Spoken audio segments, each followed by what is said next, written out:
Amém, Senhor. Glória a Deus, Pai amado, Pai santo, Pai querido. Hoje é segunda-feira, dia 9 de dezembro de 2015. Como que esses meses estão passando rápido, a gente não está nem percebendo. Quando a gente assusta, já acaba. Aí já começa o novo mês, aí quando você assusta já é dia 9, dia 15, já é metade, já acabou, já entrou no outro mês. E eu agradeço o Senhor, meu Deus, pela tua bondade. Agradeço ao Senhor pela tua misericórdia. Agradeço ao Senhor pelo tempo que o Senhor tem dedicado a cada um de nós. E eu sei que esse tempo é total a cada um de nós. Porque a tua palavra diz que o Senhor é onipresente. E o Senhor está onipresente nas nossas vidas a cada dia. Por mais que às vezes a gente acha que não. Eu ainda me lembro uma história. Quando diz, né, as pegadas na areia. É uma história bem antiga que pelo menos eu lembro muito tempo atrás, né? Que tinha lá pegadinha na areia, havia duas pegadas de duas pessoas, aí de repente tinha uma pegada só, e aí a pessoa começa que parece a lamentar porque tá caminhando sozinha, aí de repente ela vê que as pegadas que estão sendo feitas naquele último momento não são as delas, mas é de Jesus, que tem carregado aquela pessoa nos braços. Jesus, ele não nos carrega hoje no braço, mas Jesus, ele nos levou com ele para a salvação, quando ele derramou o sangue dele na cruz. A Bíblia diz que ele levou sobre si as nossas dores, as nossas transgressões. Se não fosse por aquele sacrifício, se não fosse daquele coração tão puro de Jesus, a boa vontade e a disponibilidade de se dar, de se servir diante de Deus por nós, hoje nós com certeza estaríamos desesperados. Aliás, eu fico pensando, apesar que Deus não nos dá essa hipótese, porque ele amou o mundo de tal maneira que ele deu o seu filho, e já no Velho Testamento ele sempre amou e ama e amará até o último momento. A gente vê lendo a Bíblia do Gênesis ao Apocalipse o quanto que Deus ama. Mesmo que às vezes parece que ele não ama, até na ira ele nos ama. Quando a gente vê lá em Apocalipse, na metade, né, dos 3 anos e meio para frente, depois que as 2 testemunhas são levadas, e ali a gente vai lendo todo aquele texto, a gente entende, né, que começam se abre o céu, aí se vê, né, a Arca da Aliança, se vê a Nova Jerusalém, não sei o quê. E eu sei que ali os santos, né, começam a glorificar a Deus. Todos os santos de todos os tempos estão ali reunidos diante do Senhor.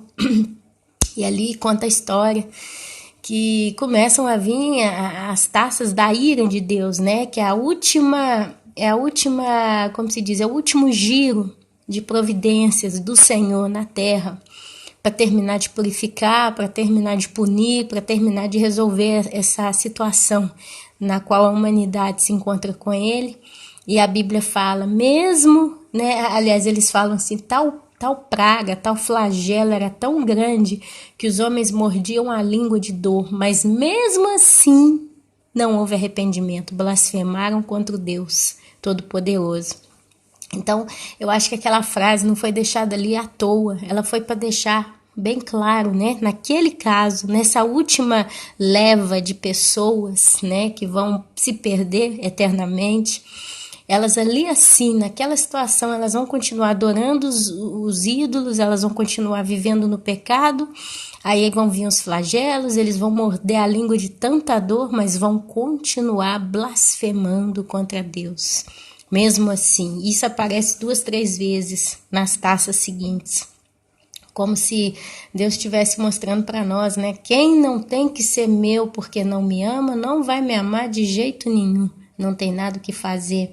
Levando em consideração que essas pessoas que vão passar o último dos flagelos, né? Até que Deus consuma tudo isso, quem tem que morrer longe de Jesus vai morrer e tudo, você vê, elas já vão ter passado o início da grande tribulação. Elas vão estar passando os 3 anos e meio, os primeiros 3 anos e meio, elas vão estar perseguindo os cristãos, essas mesmas pessoas. A Bíblia diz que vai ter uma perseguição muito grande, né? E não tem jeito, meus irmãos, não tem jeito. As coisas que estão vindo por aí são terríveis demais. Eu tenho recebido todos os dias algum irmão me falando que teve um sonho, que teve uma visão. E tem cada tipo de visão, né? Que viu soldados, que viu terremoto, que viu cataclismas. E eu estou muito em paz no meu coração, porque eu tenho certeza que isso é Deus já anunciando as coisas que estão vindo, né? Até então muita gente sonhou, eu lembro que há 5 anos atrás os sonhos eram todos arrebatamento, todos os sonhos, arrebatamento, arrebatamento, arrebatamento. E ali todo mundo contando sonho de arrebatamento. Aí começou alguns sonhos de algumas tragédias, mas era muito pouco. Agora parece que o negócio virou, né? É mais sonho revelando que tá vindo, né? Como se Deus estivesse querendo alertar. Olha, tá chegando a hora. O negócio vai ficar quente. Cuida de sua vida, muda. Infelizmente, a gente ainda vê no meio disso tudo muita gente reclamando. Eu vejo vários vídeos no YouTube, tem aqui o meu canal, tem outros canais que eu assisto, eu acompanho. E quando às vezes eu fico olhando os comentários, a gente começa a ver alguns comentários negativos e tem gente reclamando, sabe, bestemeando contra o vídeo. Eu vi um vídeo que eu coloquei de uma senhora, por exemplo, essa semana, né? Ela fala da previsão para o ano de 2016. Por que eu coloquei aquele vídeo? Porque foi um vídeo coerente. Porque a mensagem que ela deixou é uma mensagem justa, coerente. Tem igreja na terra. E eu vejo que tem irmão, vamos dizer assim, que ainda não está entendendo que existe igreja física, templos feitos por mãos, sim, meu querido. Domingo passado, eu fui na igreja aqui onde eu moro, e eu fico relutando muito, eu confesso para os irmãos de todo o coração, eu tenho relutado muito para ir ao culto físico, porque só por um motivo, eu sei que eu vou chegar lá, o pastor não prega a volta de Jesus, ele já tem 9 anos que eu frequento essa igreja, ele não prega a volta de Jesus. Uma vez até toquei no assunto assim por alto, mas ele nem deu para responder muito, sabe aquelas situações que você tenta falar e ali tem outras pessoas e no final você não consegue e tal. Então, assim, então por causa disso eu reluto, mas eu vou. De tanto em tanto, às vezes eu vou uma vez por mês, 2 vezes, tem a escolinha dominical, justo para os meus filhos estarem no meio de outras crianças evangélicas, digamos assim, cristãs, porque aqui é todo mundo católico, eles veem, né, os católicos se movimentando e eles sempre assim de fora. Agradeço a Deus que meus filhos nunca me contradizem, nunca me conflituam, dizendo, mamãe, eu quero, vou. Não, são crianças muito, muito humildes mesmo, graças a Deus. E assim eu vou nessa igreja. Então, eu agradeço a Deus, e eu tô falando isso porque eu acho que é tempo da gente ser mais aberto e humilde. Sabe, a gente precisa ter o coração disponível a entender que Deus tem um modo dele de trabalhar. É muito fácil hoje eu falar que não tem mais igreja, templo físico, sabe? É quase uma moda. Não tem realmente para a maioria dos cristãos. Eu tenho visto isso com os meus olhos. A maioria dos irmãos estão fora da igreja, porque as igrejas que eles têm acesso estão todas corrompidas. E nesse caso, realmente é abominação você estar dentro de um templo desse, que não prega a palavra viva, que não fala realmente a mensagem justa. Mas se você ainda tem uma igreja, que você chega ali, a palavra, o pastor abre a Bíblia, prega a santidade, prega a glória de Deus, os louvores são para louvar ao Criador, não à criatura, por que não, meu irmão? Por que não frequentar essa igreja? Por que não congregar? Eu acho que a gente hoje tem que ter sabedoria para ir na igreja, literalmente, né?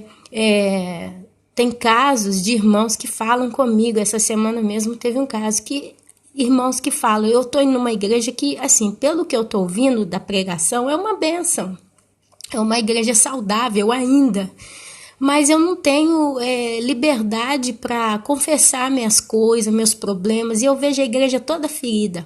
Na hora que o pastor levanta oração, né, de clamor a Deus, pede uma oração, um momento de oração, que tem gente chorando, e você vê que o povo está chorando porque está sofrendo.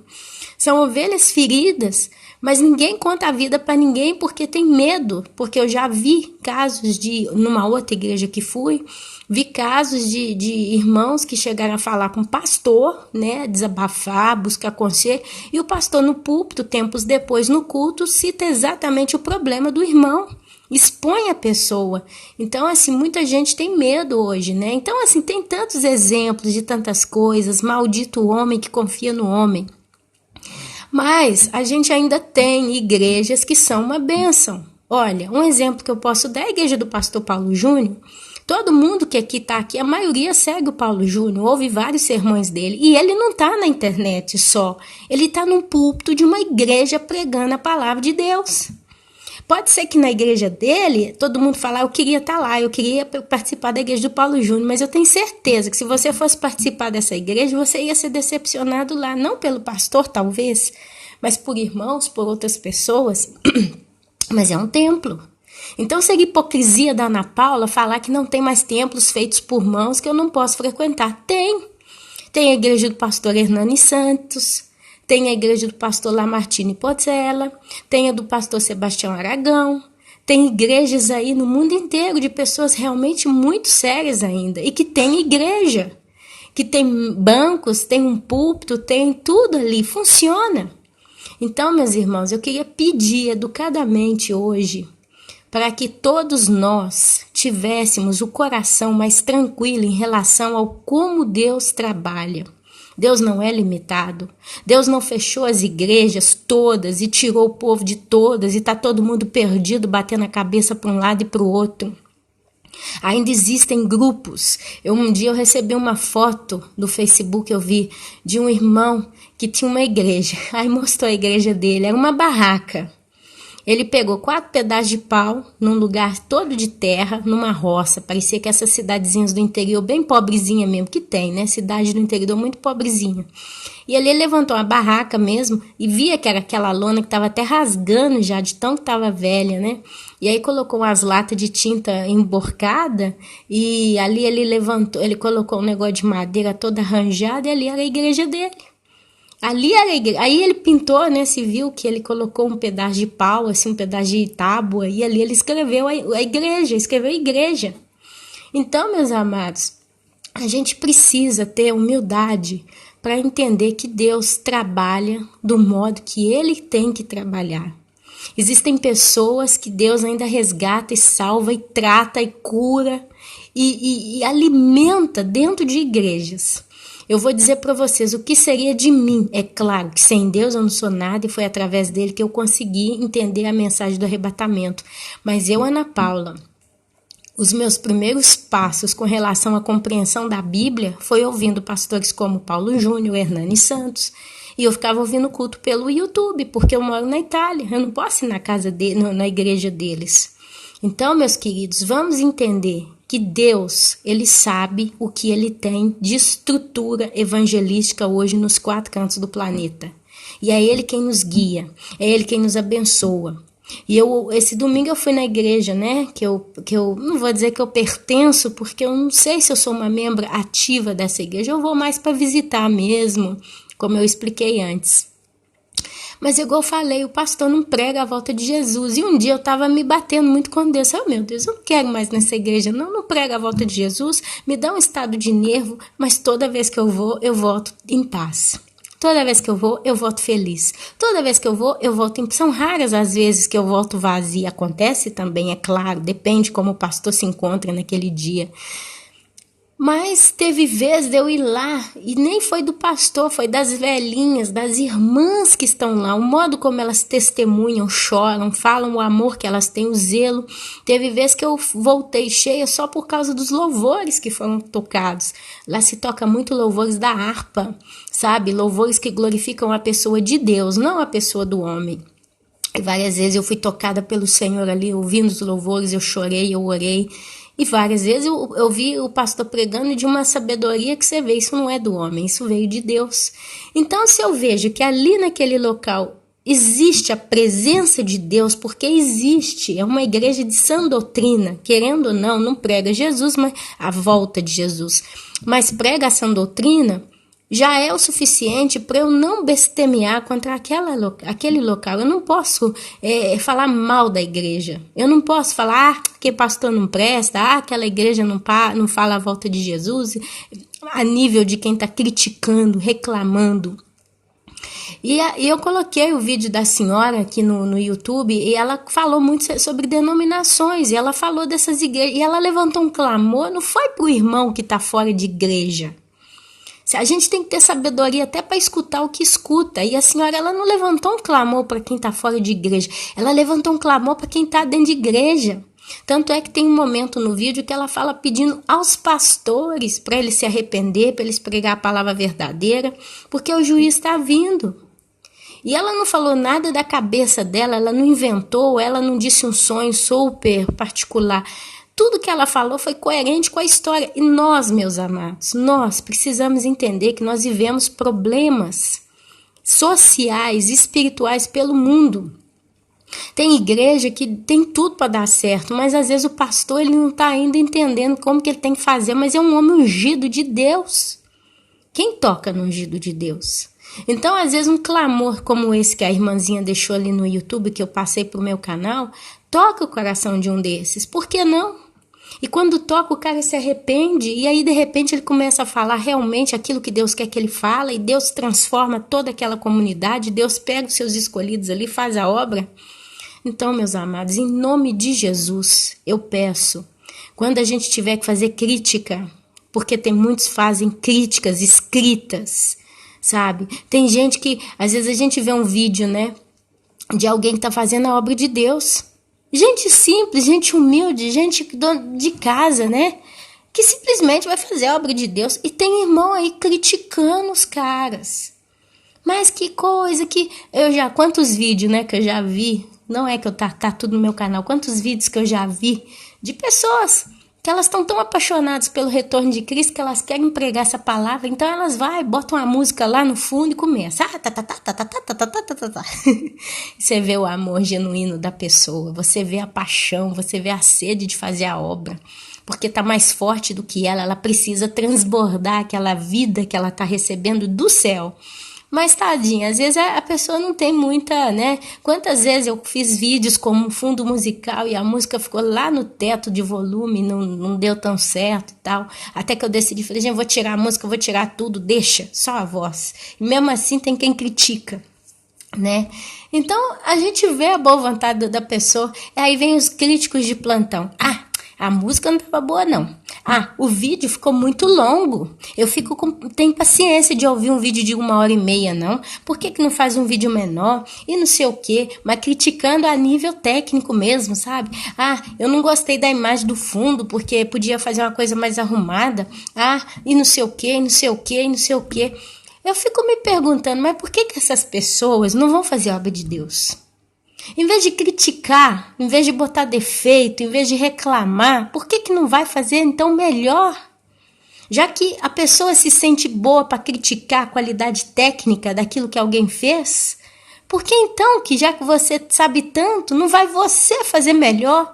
A Bíblia fala que Deus procura pessoas para servi-lo, que o arado é grande, o campo é grande, o trabalho é grande, mas cadê as pessoas que vão trabalhar nesse arado? A palavra de Deus diz que nós temos que pregar o evangelho. Agora, meu amado, se a pessoa não tem entendimento, não tem conhecimento técnico, às vezes ela está querendo fazer o melhor, aí ela bota uma musiquinha e tal. Vamos aprender a ter um pouquinho de paciência. Vamos aprender a ter um pouquinho de tolerância. Vamos aprender a amar o próximo. O título do seu vídeo eu não gostei porque não sei o quê. Ouve o vídeo, entende o que está sendo falado. Depois, então, critica. Às vezes alguém é criticado também, sabe? Já começa a cuspir marimbondo, não recebe crítica, se nervosiste, né? Fica nervoso, já começa, sabe? A gente vê no mundo cristão tanto problema. Problema de quem faz, problema de quem escuta, sabe?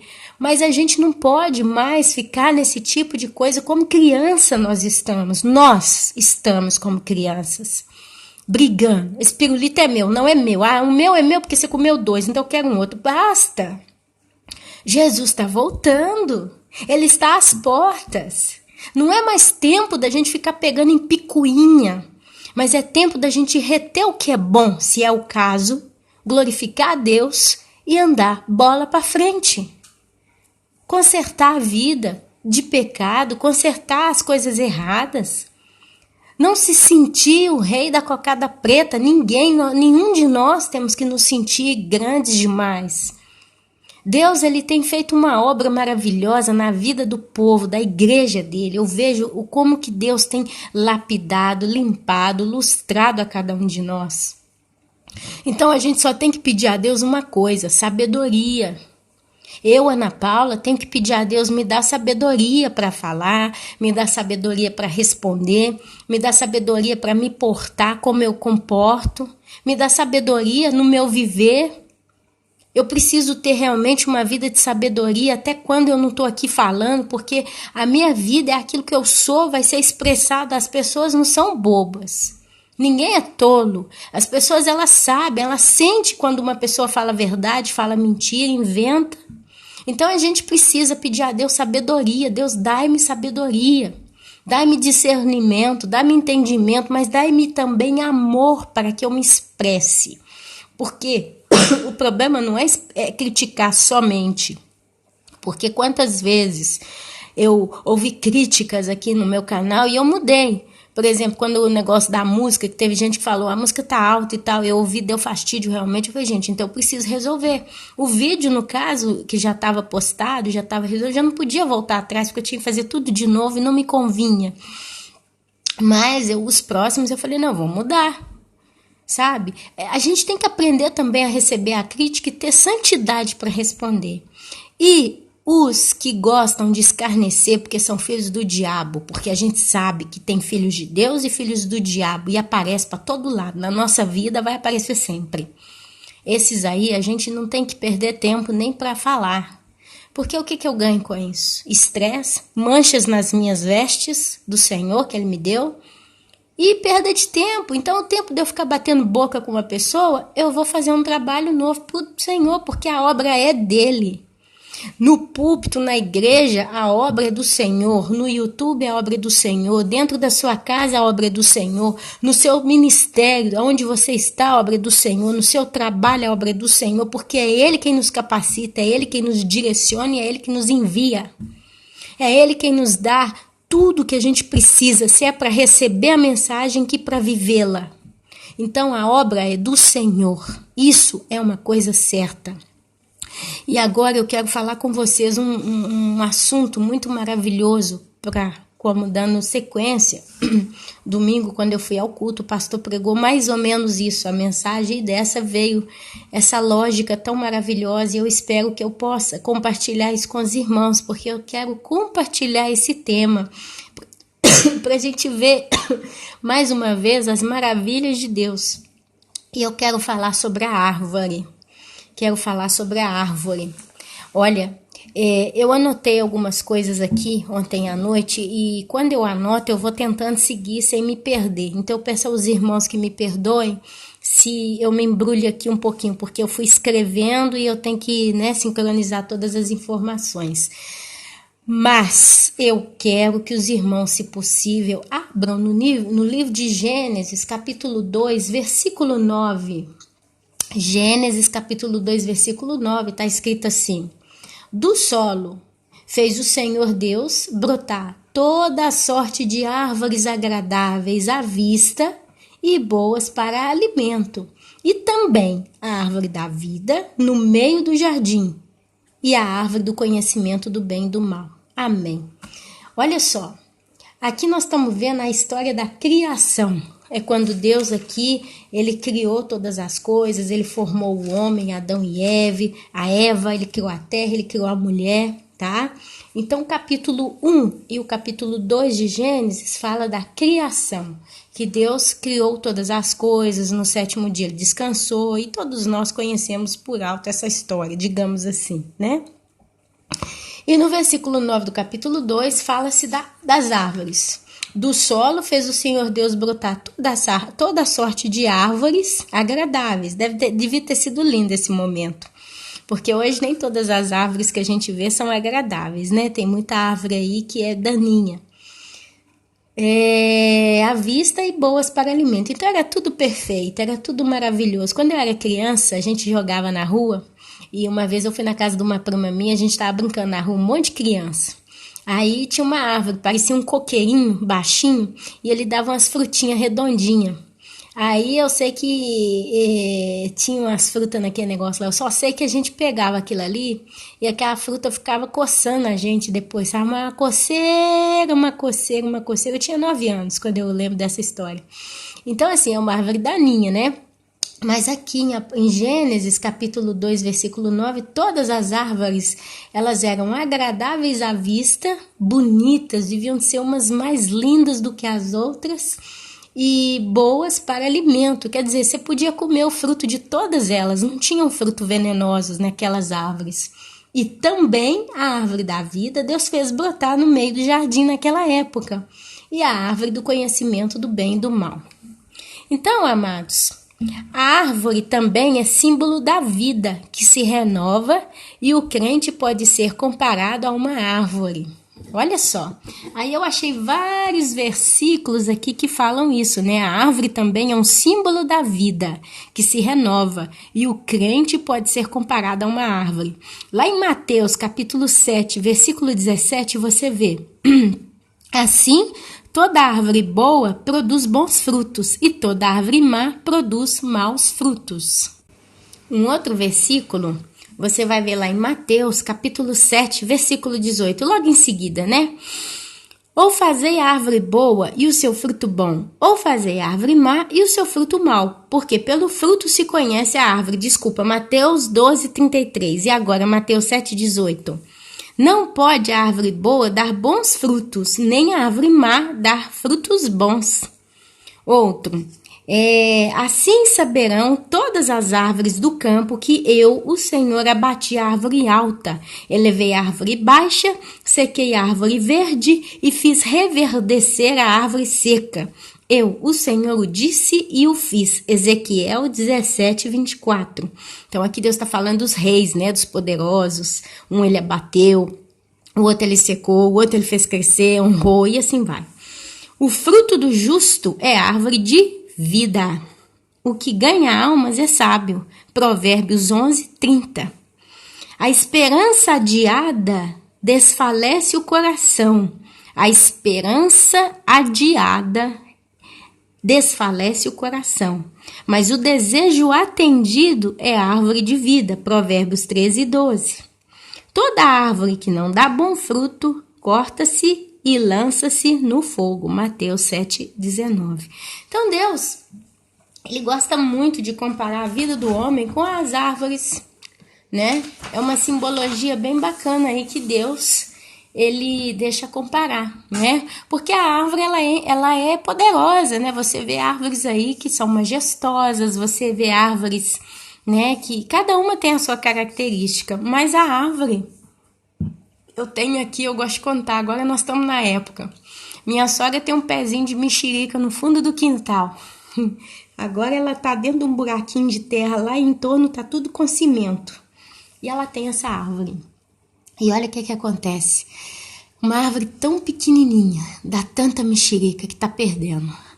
São caixotes e caixotes e caixotes de mexerica. Dentro do período, nós estamos já há 2 meses com essa arvorezinha, com essa mexerica. E não sabe quanto fruto tem dado essa árvore. E ela já está com limoeiro também do lado, né? Uma árvore de limão, pé de limão. E tem a outra senhora vizinha do lado também, a mesma coisa. Só que um tá cheio de limão, a ponto de cair no chão e apodrecer. A da minha sogra, no caso, o limão já tá muito atrasada, sabe? Tá com pouco limão. Então, assim, e nunca deu muito limão, esse pé de limão que ela tem. Então, assim, a gente vê como é que as árvores são. Assim é a nossa vida, sabe? Se você se nutre e se você é uma boa árvore, se você é uma pessoa de bom coração, você vai dar sempre bons frutos. Mas se você é uma pessoa de coração ruim, você dá sempre frutos maus. E fruto não é só um ministério que você faz todo dia, aquilo ali é o foco da sua vida. Frutos é o seu viver constante. É o modo como você fala com as pessoas. Por isso que também no início, né, dessa palavra a gente pode voltar no assunto. É o modo como você critica, é o modo como você responde, é o modo como você fala, sabe? É como você serve, é como você reage, é como que as coisas voltam para você. São os frutos, aquilo que está acontecendo na sua vida. Se você não está dando fruto, tem alguma coisa errada. Ou você está sendo malnutrida, né? E aí você não dá fruto, ou você não foi podada bastante. Às vezes tem pecados na sua vida que ainda estão aí nos galhos da sua árvore. E você ainda não teve como que podando esses galhos que estão estragando a árvore inteira. E aí você não dá bons frutos. Porque uma árvore, se ela não é bem cuidada, né? Ela não consegue dar bons frutos. Se ela não está em boa terra, se ela não recebe os nutrientes necessários, se ela não está debaixo da luz, a árvore morre. Você vê essas florestas aí, principalmente acho que floresta fluvial, né? Você vê essas árvores altas, altas, altas, altas, altas, altas, e lá em cima começam as folhas. Você passa de avião, de helicóptero, a gente vê isso muito na televisão, parece um tapete de folhas, de tanto que tem de árvore. Aí depois eles mostram as pessoas, né, os exploradores caminhando entre elas, aqueles troncos longos, alto, né? Por quê? Porque elas buscam o sol, elas buscam a luz, ali elas têm a nutrição. E elas crescem, crescem, crescem, crescem, ficam maravilhosas. Então, meu amado, como é que está a sua vida? Como está a sua vida? O que você está vivendo? O que você está comendo? De que você está se alimentando? Você está se alimentando de uma palavra pura, genuína, e você está podando os galhos que estão errados, estão doentes na sua vida? O galho, por exemplo, dos desejos sexuais ilícitos, os galhos da cobiça, os galhos da inveja, os galhos da ira, os galhos da raiva, os galhos da preguiça, os galhos da comiseração, sabe? Às vezes você está morrendo de dó de você mesmo já há tantos anos, está morrendo de dó. Eu sofro, oi, como que a minha vida é ruim, nada dá certo, eu não sei porquê, eu não consigo sair dessa situação, ai, eu queria tanto ser uma pessoa melhor, ai, não sei o que, você vai cozinhando nisso anos e anos e anos. E ali você começa, eu mereço ser feliz, eu não sei por que eu não sou, eu mereço não sei o quê, eu mereço um namorado, mas eu não consigo arrumar um namorado bom, eu queria ter um marido bom, mas meu marido não presta e não sei o quê, ai, sofre. E quando você assusta, aquele galho da comiseração, por exemplo, ele vai só ressecando o resto até chegar no tronco, no coração da árvore.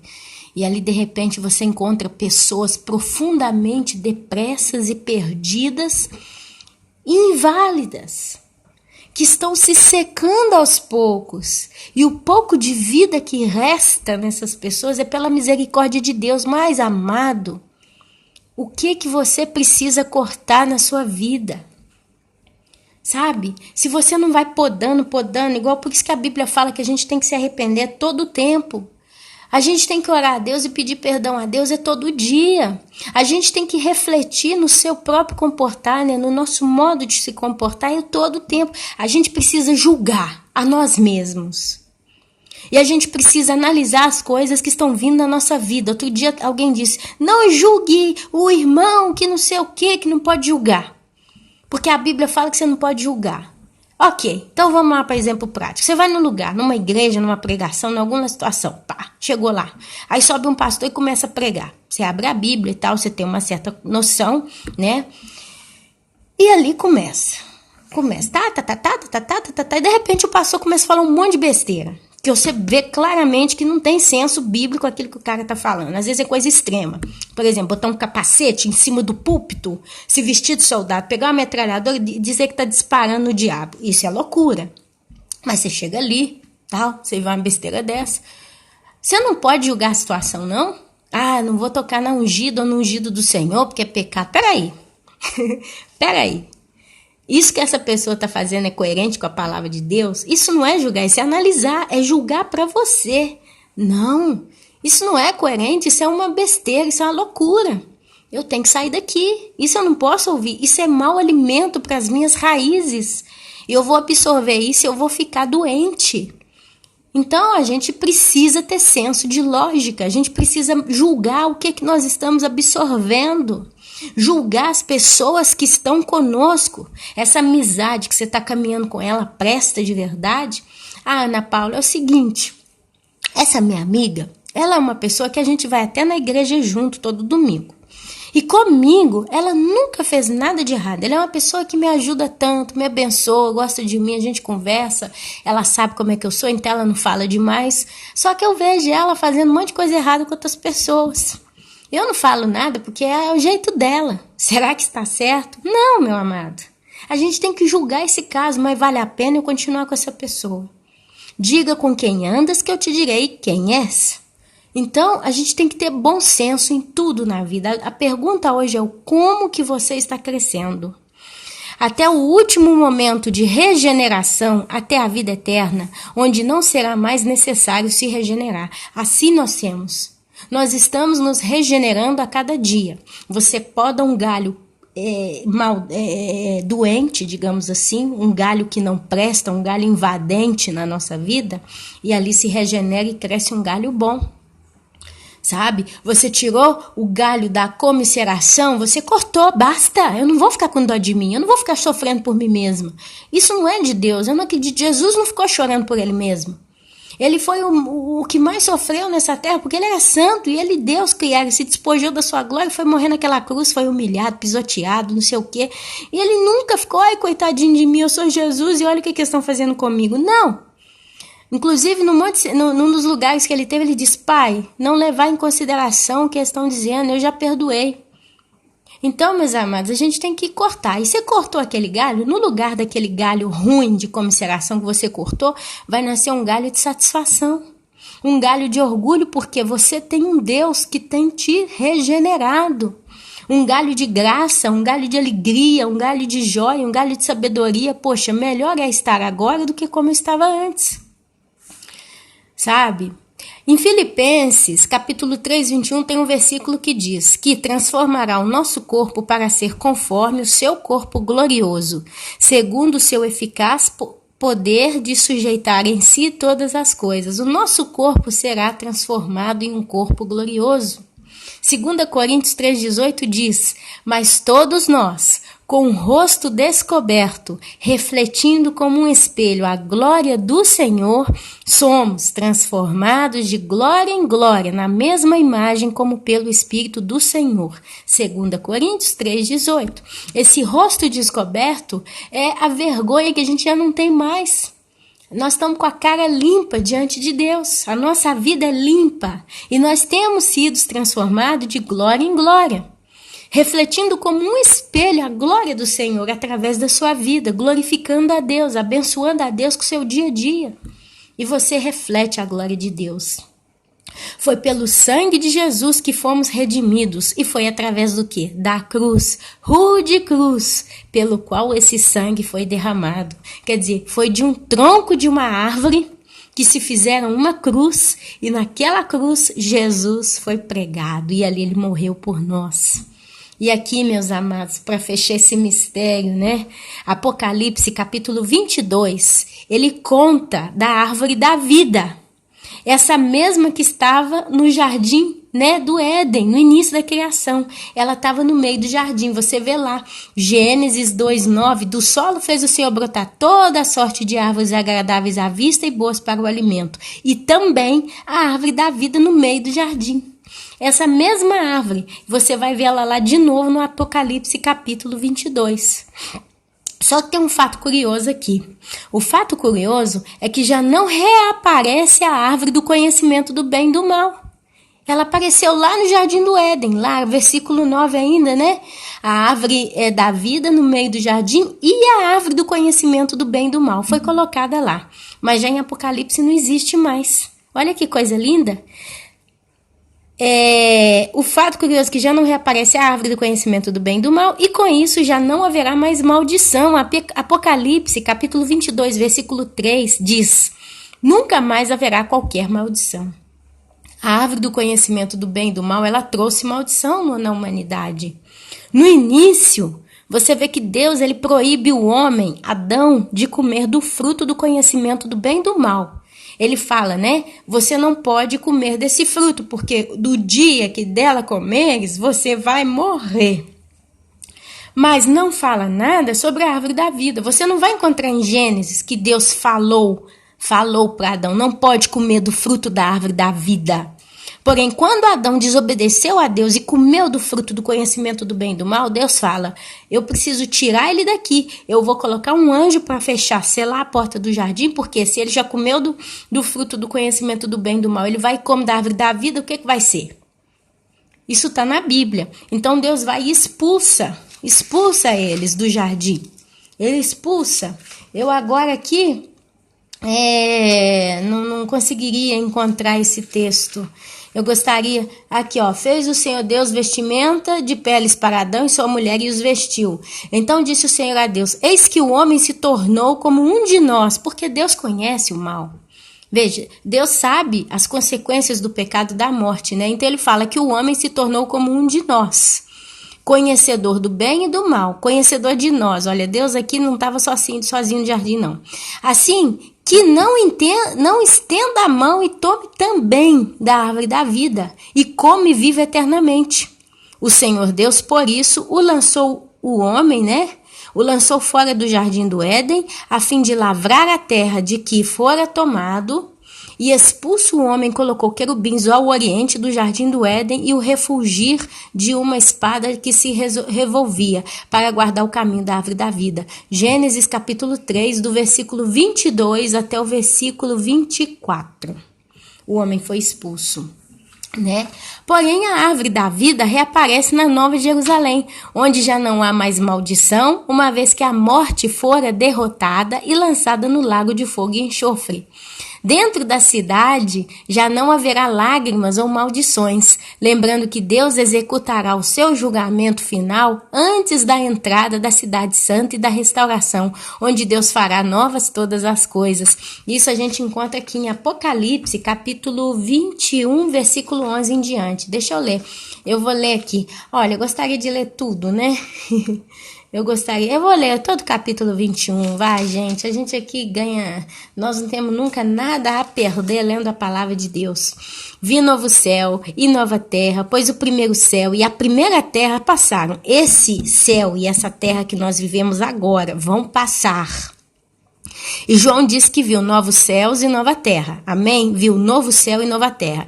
Vi também a cidade santa, a Nova Jerusalém, que descia do céu. Só quando Deus colocar novo céu e nova terra, então vai descer a cidade santa. Tem gente que está falando que já no Armagedon já desce com Jesus, com a cidade santa e tudo. Não.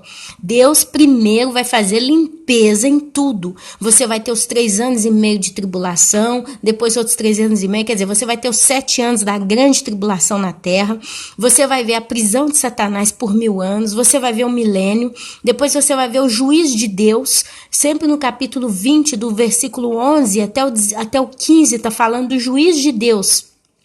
É onde entra o discurso do grande trono branco e aquele que nele se assenta, de cuja presença fugiram a terra e o céu. Olha só, quando entra o juízo de Deus, a terra atual que nós conhecemos e o céu vão fugir da presença dele. E não se achou lugar para eles, para a terra e para o céu, porque a Bíblia diz que a terra hoje é maldita por causa do pecado. E Deus não pode habitar no meio do pecado, então isso tudo vai ter que ser purificado. Deus vai fazer novos céus e nova terra. Vi também os mortos. Olha só, vi também os mortos, os grandes e os pequenos, postos em pé diante do trono branco. Então se abriram livros, ainda outro livro, o livro da vida foi aberto, e os mortos foram julgados, segundo as suas obras, conforme os que se achava escrito nos livros. Deu o mar os mortos que nele haviam. A morte e o além, ou o inferno, entregaram os mortos que nele havia, e foram julgados, um por um, segundo as suas obras. Então a morte e o inferno foram lançados para dentro do lago de fogo. Esta é a segunda morte, o lago de fogo. E se alguém não foi achado inscrito no livro da vida, esse foi lançado para dentro do lago de fogo. Então Deus primeiro faz o juízo dele. Deus tira tudo que não presta. Depois, capítulo 21, você vê a entrada do novo céu e da nova terra. E ali você vai ver, tá? Você vai ver também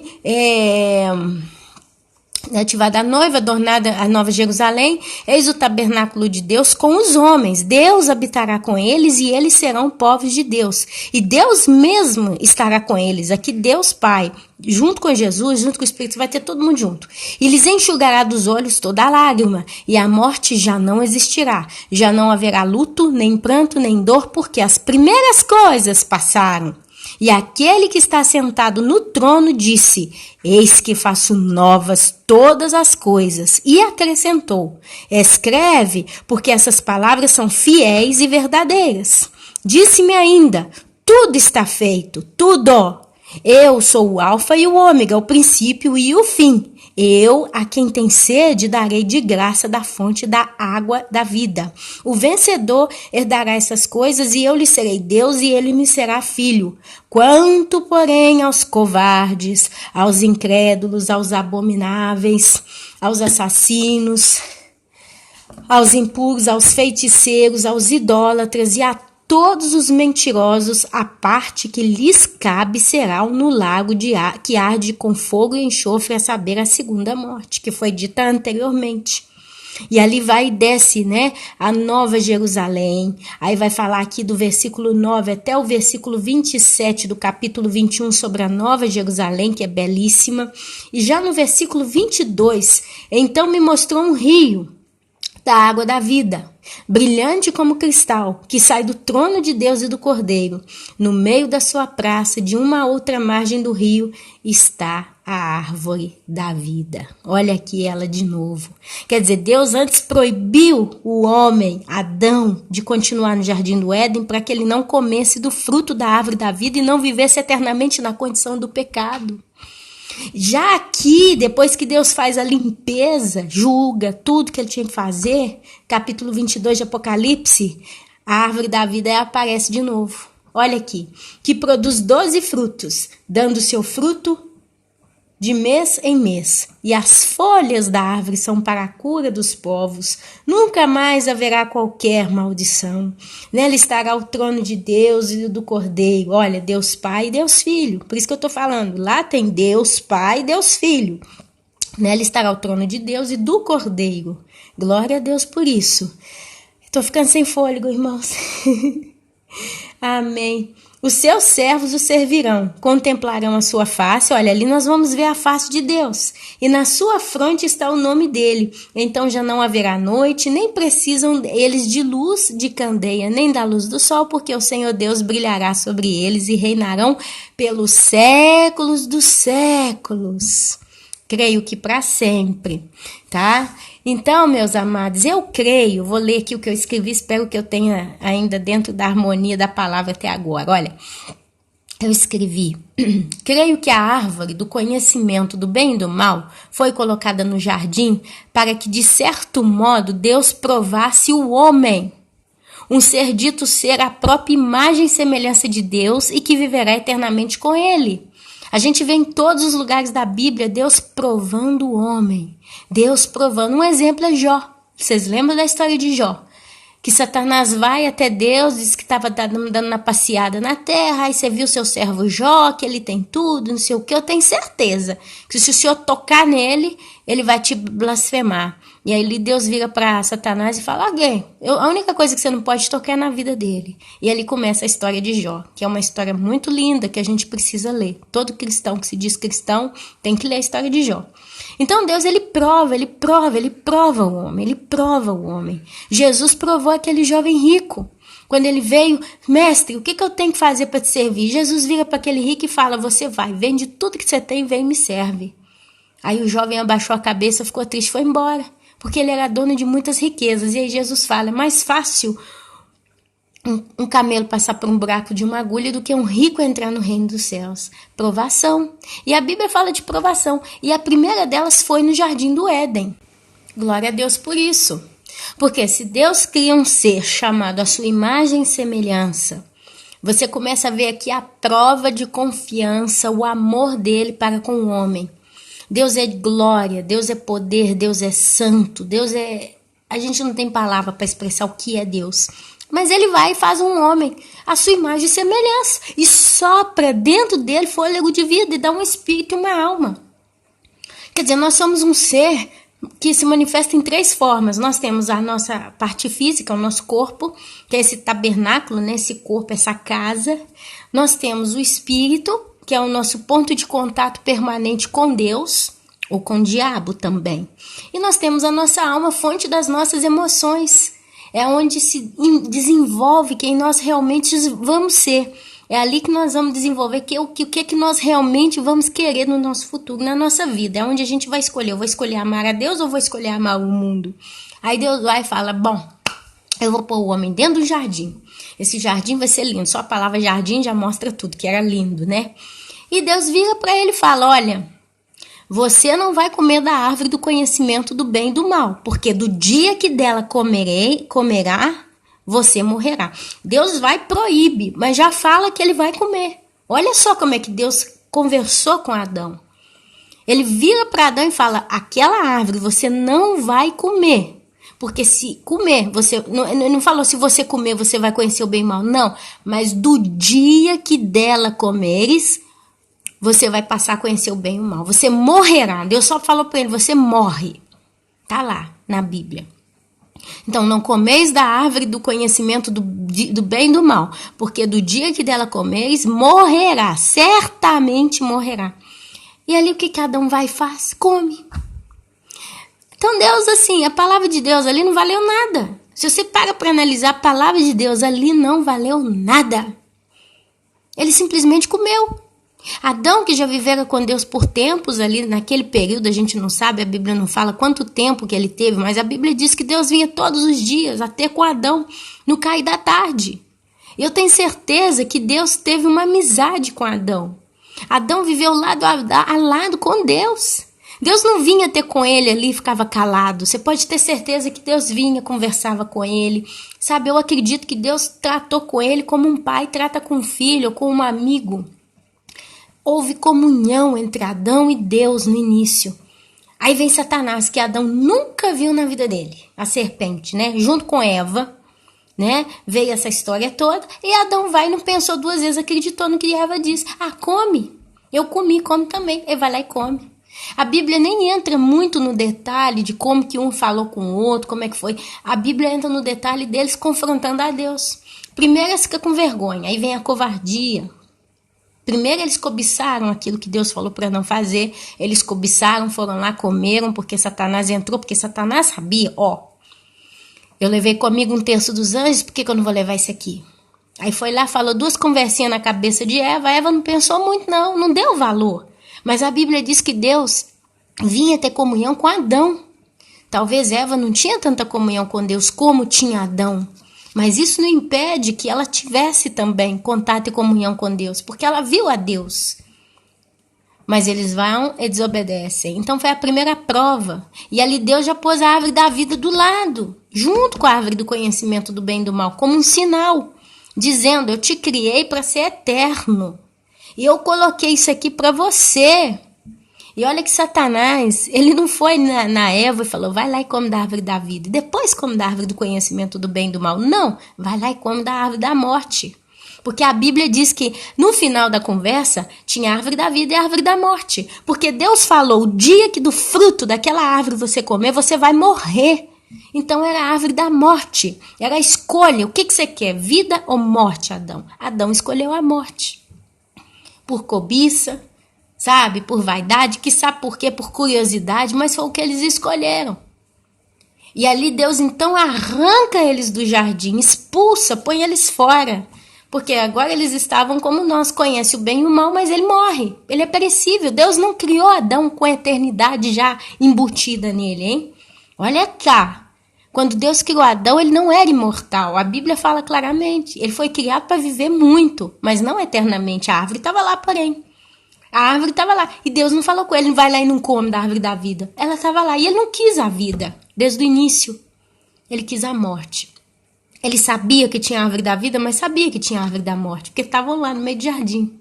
E as duas provavelmente davam seus frutos. Quer dizer, a morte foi apresentada ao ser humano já no início.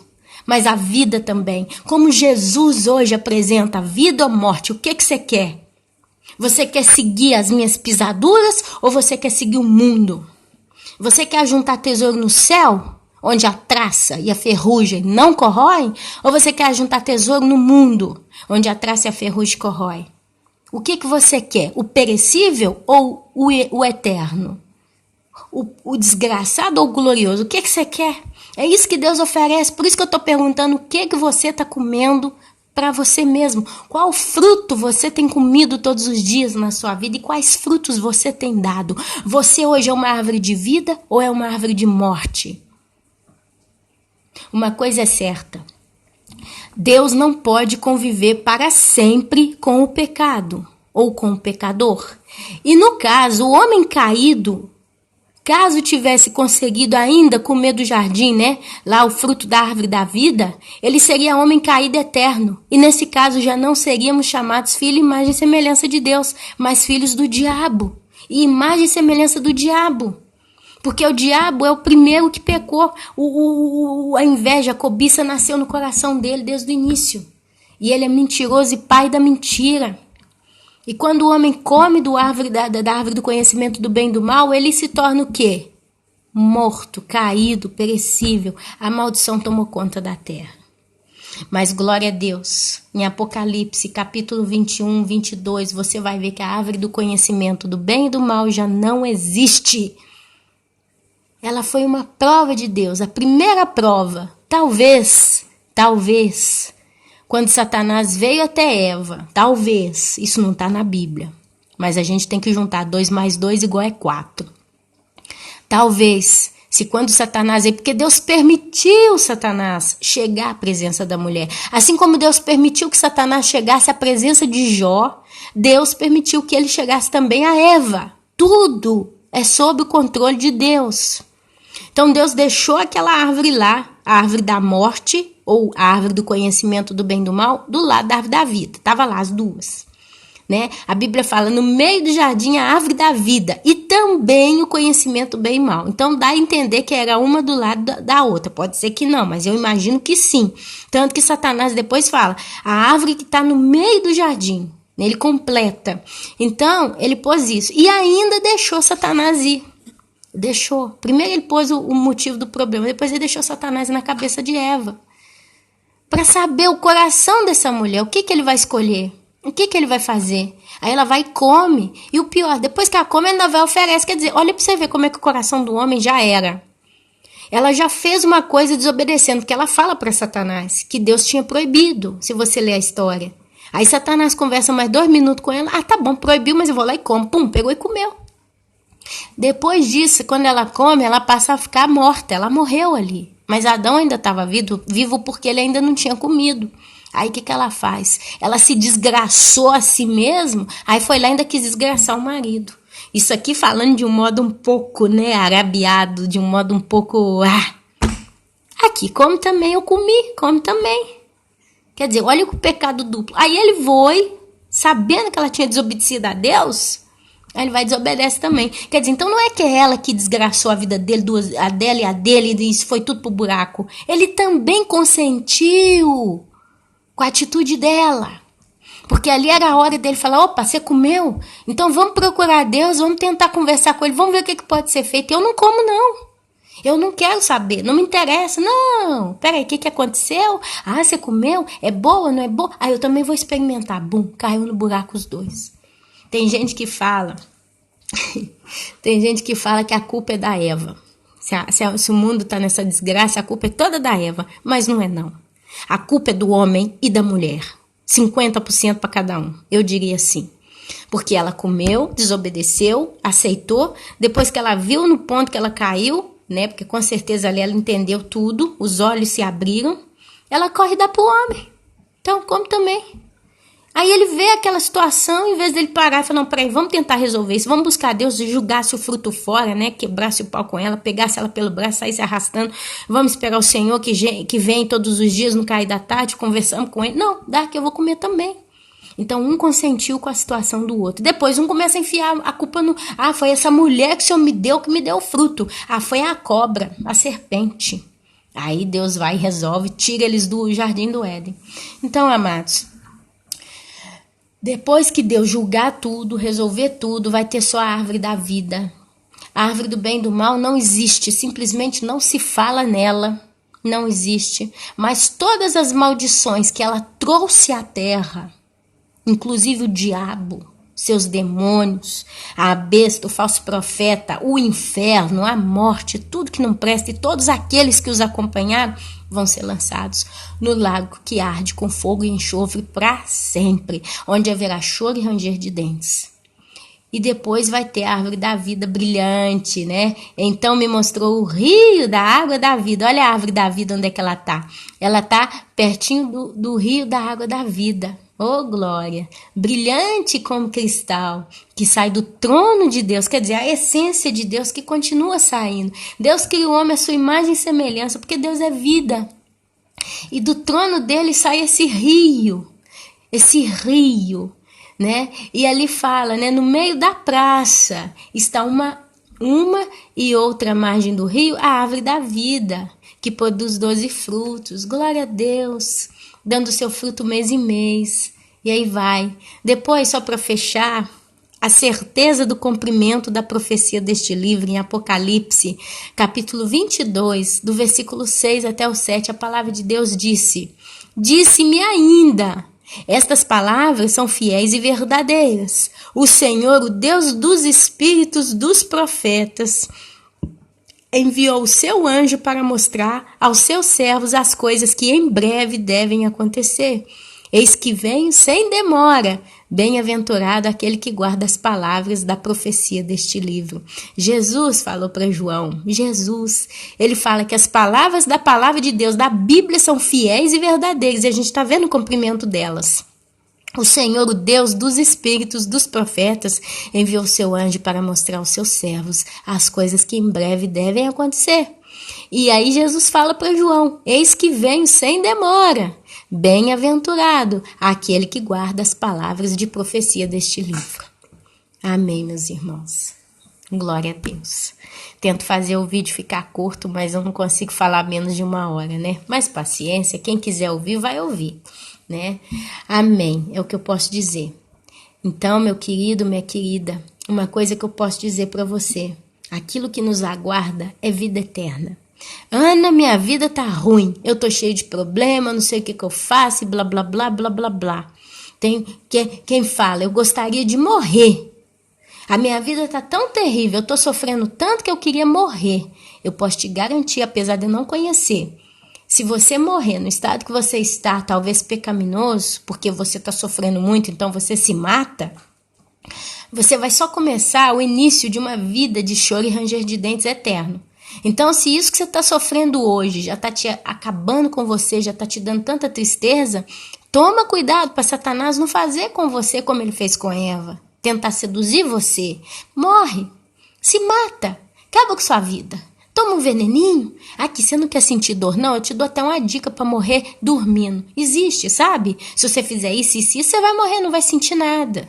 Só, meu querido, que nós não temos poder sobre a vida. O único que tem poder sobre a vida é Deus.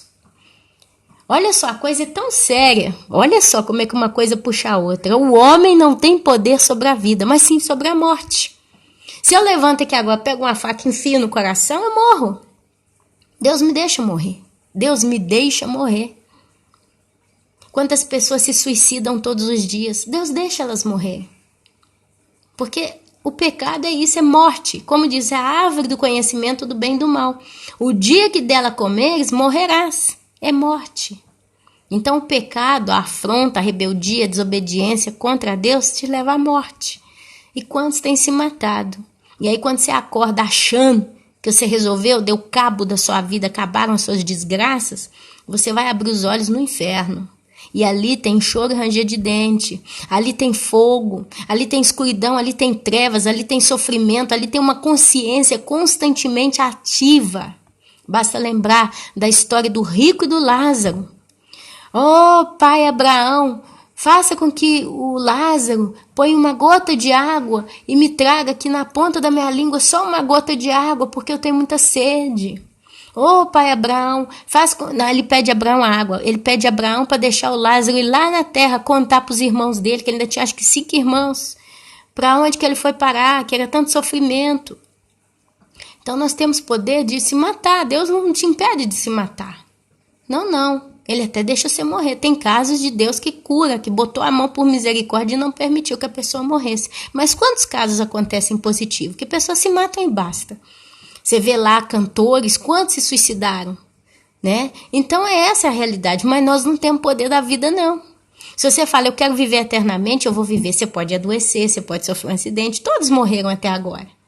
Só agora, a última geração, antes que Jesus venha nos ares a encontrar com elas, é que vai subir viva para o céu. E ali Deus vai glorificar o corpo deles. Porque a gente espera a promessa do arrebatamento. Mas fora isso, nós não temos poder. Nós não temos poder nem para subir no arrebatamento. Porque se a gente não conservar as nossas vestes brancas e puras, a gente também não sobe não. Então, meu querido, não pense que a morte é solução. A morte, ela foi o resultado do fruto da árvore do conhecimento do bem e do mal. Ela é a conclusão. Uma vez que você morreu, você perdeu, acabou.